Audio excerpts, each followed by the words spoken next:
வாழ்க வையகம், வாழ்க வளமுடன், குரு வாழ்க, குருவே துணை. டிவைன் பவர் 9 சேனலுக்கு உங்களை வரவேற்கிறேன். நான் பேராசிரியர் சித்ரா. இந்த பதிவில் நம் சித்தர் புலிப்பாணி பற்றி நாம் அறிந்து கொள்ளலாம். புலிப்பாணி சித்தர் புரட்டாசி மாதம் சுவாதி நட்சத்திரத்தில் பிறந்தவர். இவருக்கு புரட்டாசி மாதம் சுவாதி நட்சத்திரத்திலே குரு பூஜை கொண்டாடப்படுகிறது. அடுத்தது, இவருக்கு ஏன் புலிப்பாணி சித்தர் என்ற பெயர் வந்தது என்பதையும் பார்க்கலாம். போகர் சீனாவில் வாழ்ந்த காலத்தில் பலமுறை உலகை சுற்றி வந்து தாம் கண்டு வந்த அதிசயங்களை சீன மக்களுக்கு கூறினார். இவரின் பேச்சில் காணப்பட்ட ஞானத்தை உணர்ந்து சீனத்து புலிப்பாணி இவரது சீடரானார். புலிப்பாணி என்பது இவரது இயற்பெயரன்று.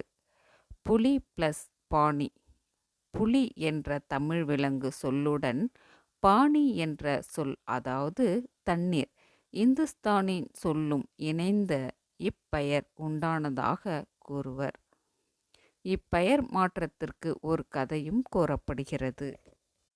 இவர் புலி ஒன்றை வசியப்படுத்தி அதன் மேல் ஏறிக்கொண்டு வனத்தின் பல பகுதி, வனம் என்றால் காடு, பல பகுதி சென்று மூலிகைகளை பறித்து கொண்டு வந்தார்.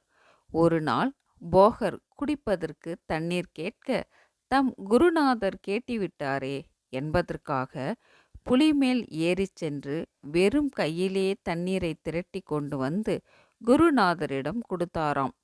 புலி மேல் சென்று பாணி, அதாவது தண்ணீரை கொண்டு வந்ததால் இவருக்கு புலிப்பாணி என்ற பெயர் வந்ததாக கூறப்படுகிறது. போகரின் மாணவர்களில் இறுதி வரை அவருடன் இருந்தவர் இவரே என்று கூறப்படுகிறது.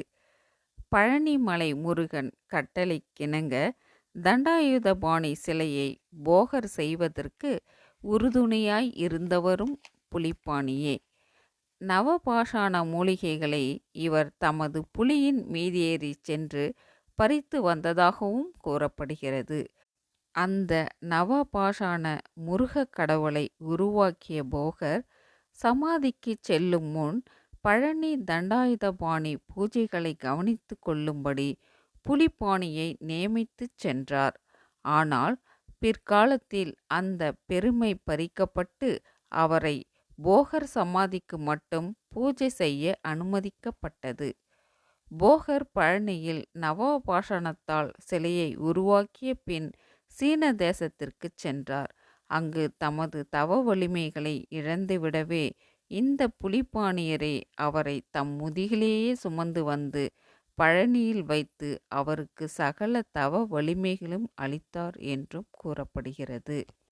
புலிப்பாணி தமிழில் இயற்றிய நூல்கள் ஆவன: புலிப்பாணி வைத்தியம் 500, புலிப்பாணி ஜோதிடம் 300, புலிப்பாணி ஜாலம் 325, புலிப்பாணி வைத்திய சூத்திரம் 200, புலிப்பாணி பூஜா விதி 50, புலிப்பாணி சண்முக பூஜை 30, புலிப்பாணி சிமிழ் வித்தை 25, புலிப்பாணி சூத்திர ஞானம் 12, புலிப்பாணி சூத்திரம் 9. இவர் வைத்தியத்திலும் ஜாலங்கள் செய்வதிலும் போகரையும் மிஞ்சியவர் என்று கூறப்படுகிறது. புலிப்பாணியின் வரலாறு போகர் வரலாற்றுடன் இணைந்தே கூறப்படுகின்றது. புலிப்பாணி அவர்களின் சில மந்திரங்களை சொல்லி நாம் நிறைவு செய்து கொள்ளலாம். ஓம் புலிப்பாணி சித்தரே சரணம். பாணி எனும் நீரெடுத்து புலி மீது வந்ததினால் புலிப்பாணி என்கின்ற திருநாமம் கொண்டவரே, போகமுனி தாகத்தை தீர்த்து வைத்த புண்ணியரே, தென்பழனி அடிவாரும் திருக்கோவில் கொண்டவரே, மாமுனிவரின் போகரின் மனம் கவர்ந்த சீடரே, சித்தர்களை தொழுவோருக்கு பக்கபலம் தருபவரே, நெக்குருகி நினைங்கும் கால் அக்கணமே வருபவரே, மெய்சிலர்க்கும் மனம் உருகி அழைக்கின்றேன் வருவீரே. இப்போ அவருடைய மந்திரம் பார்க்கலாம். ஓம் புலிப்பாணி சித்தரே சரணம். ஓம் புலிப்பாணி மாமுனியே போற்றிவோம். ஓம் புனர்வாழ்வு அருள்பவரே போற்றிவோம். ஓம் பூபாதம் கொண்டவரே போற்றிவோம். ஓம் பூலோகம் காப்பவரே போற்றிவோம். ஓம் போகமுனி சீடரே போற்றிவோம். ஓம் பொற்பாதம் பணிகின்றோம் போற்றிவோம். ஓம் புலன்கடந்து நிற்பவரே போற்றிவோம். ஓம் புண்ணியத்தை தந்திடுவரே போற்றிவோம். ஓம் பூசித்தோம் ஏற்றிடுவே போற்றிவோம். ஓம் புத்துளியை தருபவரே போற்றிவோம். ஓம் புலிமீது அமர்ந்தவரே போற்றிவோம்.